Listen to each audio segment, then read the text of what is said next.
Good morning class फिर today we are starting our topic comparing and ordering fractional numbers. तो देखिए हम fractional numbers को compare या उनका ordering कैसे करते हैं. तो देखिए when the numerator is same then the fractional numbers that is smaller denominator is greater. जहाँ पर numerators same होते हैं वहाँ पर हम smaller denominator को greater मानते हैं. ठीक है, तो डिनोमिनेटर्स को स्मॉलर से ग्रेटर की तरफ हम डिनोट करेंगे. Next one is when the denominator is same. जब डिनोमिनेटर सेम होते हैं तो fractional number that is greater numerator, तो जिसका न्यूमरेटर बड़ा होता है वो नंबर सबसे बड़ा माना जाता है. राइट देखिए फिर से देख लीजिए, अगर हमारा न्यूमरेटर सेम है और डिनोमिनेटर्स जो हैं वो डिफरेंट हैं तो उस केस में जो डिनोमिनेटर सबसे छोटा होगा वो बड़ा हो जाएगा. और ये वाले केस में जहाँ पे न्यूमरेटर्स डिफरेंट हैं डिनोमिनेटर सेम हैं तो उस केस में हमारा डिनोमिनेटर जो सबसे बड़ा होगा in the fractional number that is greater जिसमें न्यूमरेटर सबसे बड़ा होगा वो वाला हमारा बड़ा नंबर कहलाएगा. नेक्स्ट देखिए, when the denominators are same add the numerators keeping the denominators same. Add वाले केस में जब डिनोमिनेटर सेम होते हैं तो न्यूमरेटर्स को ऐड कर दीजिए और डिनोमिनेटर सेम रखिए. ठीक है, जैसे 2 1 4 न्यूमरेटर्स हैं, 5 5 5 डिनोमिनेटर्स हैं. तो इस केस में अगर हमें ऐड करना है तो हम 2 + 1 + 4 कर देंगे और हमारा डिनोमिनेटर सेम रहेगा, इट मीन्स 5 रहेगा. जब हमारे डिनोमिनेटर्स डिफरेंट होते हैं तो उस केस में आपको क्या करना होगा, सबसे पहले डिनोमिनेटर्स का एलसीएम निकालना होगा, फिर आपको इक्विवेलेंट फ्रैक्शंस को इक्विवेलेंट करना होगा और फिर उनके बाद उसको ऐड अप करना है. फॉर एग्जांपल 3/5 और 7/8 अगर दो फ्रैक्शनल नंबर्स हैं और उनको ऐड करना है तो आप पहले 5 और 8 का क्या निकालिए, एलसीएम निकालिए, जो आएगा 40. फिर क्या कीजिए, डिनोमिनेटर से एलसीएम को डिवाइड कीजिए. ठीक है, जैसे 5 को 40 से डिवाइड किया तो क्या आया हमारे पास, 5 8 ज़ा 40 और 8 को 40 से डिवाइड किया तो आया 5. ठीक है, अब यहाँ पर हमारा है क्या 3. न्यूमरेटर्स एज इट इज़ आ जाएंगे 3 और 7, बीच में प्लस का सिंबल. और हमारा जो आया था 8 और क्या आया था 5, तो उनको न्यूमरेटर से मल्टीप्लाई कर दीजिए. 8 × 3 एंड 5 × 7. देन हमारा डिनोमिनेटर सेम हो गया और ऊपर 24 और 35 आ गए जिनको हमने ऐड कर दिया. फाइनल आंसर 59/40 आ गया. नेक्स्ट देखिए, एडिंग ऑफ मिक्स फ्रैक्शन. तो इस वाले केस में बिल्कुल सेम प्रोसीजर रहेगा जो अभी हमने सेकेंड पॉइंट में पढ़ा था, लेकिन यहाँ पे पहले फिर मिक्स्ड फ्रैक्शन जो हैं उनको किस में चेंज करना है, आपको इम्प्रॉपर फ्रैक्शन के अंदर चेंज कर लेना है. राइट नेक्स्ट देखिए, when the denominators are same subtract the numerators keeping the denominators same. जैसे हमने ऐड में किया था सेम ऐसे ही सब्ट्रैक्शन में है.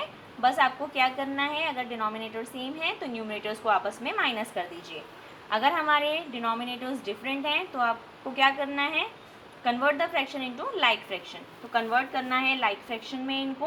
आप क्या कीजिए, वही एलसीएम निकालिए डिनोमिनेटर्स का, देन उनको डिनोमिनेटर्स से डिवाइड कीजिए एलसीएम को, जो आंसर आएगा उसको न्यूमरेटर से मल्टीप्लाई कर दीजिए.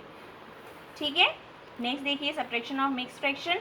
बिल्कुल सेम प्रोसीजर जो हमने एडिशन में पढ़ा था, जस्ट आपको क्या करना है, मिक्स फ्रैक्शन को पहले किस में चेंज कर लेना है, आपको इम्प्रॉपर फ्रैक्शन में चेंज कर लेना है.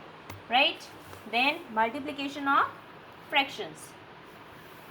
मल्टीप्लिकेशन में मल्टीप्लाई करना होगा. कैसे करेंगे, if the fraction is a mix fraction convert into improper fraction. तो सबसे पहले आप मिक्स फ्रैक्शन अगर आपको दिया हुआ है तो आप उसको इम्प्रॉपर फ्रैक्शन में चेंज कर लीजिए. Product of fraction and a whole number. क्या कीजिए, numerator of fraction denominator of fraction multiply by whole number. Next देखिए, always write the answer as a mix fraction. जब कभी भी आपका इस तरीके से आंसर आ जाएगा फ्रैक्शन फॉर्म में तो आप उसको मिक्स फ्रैक्शन में चेंज करके आंसर को दिखाओगे. If it is not a proper fraction, अगर वो प्रॉपर फ्रैक्शन नहीं है उस केस में आपको उसको मिक्स फ्रैक्शन की फॉर्म में लिखना है, राइट। आगे बढ़ते हैं बच्चों। यहाँ पर आपको एक एग्जाम्पल दे रखा है, जैसे कि 3/4 मल्टीप्लाई बाय 15। तो आप क्या कीजिए, 3 मल्टीप्लाई बाय 15/4, राइट। 45/4 आ गया, और इसको फिर आप चेंज कर दीजिए मिक्स फ्रैक्शन की फॉर्म में। अब यहाँ पर दोनों ही क्वेश्चन बिल्कुल सेम है। नेक्स्ट देखिए, multiplication of fraction by fraction. Mix fraction को इम्प्रॉपर में चेंज करना है। प्रोडक्ट ऑफ टू फ्रैक्शंस, तो product of numerators and product of denominators, और बीच में डिवाइड का symbol. Reduce a numerator and denominator to the lowest term. आपको क्या करना है, न्यूमरेटर और डिनोमिनेटर को लोएस्ट टर्म में चेंज ज़रूर करना है, और अगर आप उसको मिक्स फ्रैक्शन की फॉर्म में दिखा सकते हैं तो हमें मिक्स फ्रैक्शन में भी उसको चेंज करना ही पड़ेगा। Mix fraction or a proper fraction and never N improper fraction. कहने का मतलब ये है कि आंसर जो है वो होल नंबर्स में होना चाहिए, या फिर मिक्स फ्रैक्शन में, या proper and never and improper fraction. Improper fraction में कभी नहीं होना चाहिए। The same rules can be applied for multiplying any number of fraction, और सभी ये सारे रूल्स मल्टीप्लाई के केस में अप्लाई होंगे किसी भी फ्रैक्शन के। नेक्स्ट देखिए, properties of multiplication of fractional numbers. तो क्या करना है, changing the order of fractional number does not change the product. हमेशा अगर हम ऑर्डर चेंज करते हैं तो उससे हमारे आंसर पे, मतलब प्रोडक्ट पे कोई फ़र्क नहीं पड़ेगा। 1 से मल्टीप्लाई करने पर वो नंबर वही आ जाता है। Product of a fraction and 0 is 0। 0 से मल्टीप्लाई करने पर आंसर हमेशा 0 आएगा। Multiplicative inverse. To find the multiplicative inverse of a proper or an improper fraction, interchange the numerators and denominators. Multiplicative inverse का मतलब है डिनोमिनेटर को न्यूमरेटर में लिख देना और न्यूमरेटर की जगह पे डिनोमिनेटर को, राइट। तो टू फाइंड द, कहने का मतलब ये है कि न्यूमरेटर अपॉन डिनोमिनेटर होता है, तो आप इसे कैसे लिख दोगे, डिनोमिनेटर अपॉन न्यूमरेटर, है ना। नीचे का नंबर ऊपर और ऊपर का नंबर नीचे, ठीक है। To find the reciprocal of a mix fraction or a whole number, first change it into improper fraction. कभी भी आपको मिक्स फ्रैक्शन की फॉर्म में अगर दिया हुआ है या होल नंबर दिया हुआ है तो उस केस में आप उसको पहले इम्प्रॉपर फ्रैक्शन में चेंज करेंगे एंड देन उनके न्यूमरेटर और डिनोमिनेटर को इंटरचेंज कर देंगे। नेक्स्ट देखिए, इंपॉर्टेंट फैक्ट्स गिवन है यहाँ पर। क्या है, the reciprocal of a fraction number is an improper fraction. Proper fraction का रेसिप्रोकल इम्प्रॉपर फ्रैक्शन होता है। देखो बच्चों, प्रॉपर फ्रैक्शन क्या होता है, जिसमें डिनोमिनेटर बड़ा होता है। इम्प्रॉपर फ्रैक्शन वो होता है जिसमें डिनोमिनेटर छोटा होता है, ठीक है। तो अब इस वाले केस में 5/18 है, जिसका रेसिप्रोकल हो जाएगा 18/5। और reciprocal of improper fraction is a proper fraction. Improper fraction के केस में डिनोमिनेटर छोटा होता है, तो जब आप इसको रेसिप्रोकल करोगे, है ना, तो आपका 4/15 हो जाएगा, जो चेंज हो जाएगा प्रॉपर फ्रैक्शन के अंदर। Reciprocal of a whole number except 0 will always have a numerator 1। किसी भी होल नंबर का रेसिप्रोकल हमेशा क्या हो जाएगा, 1।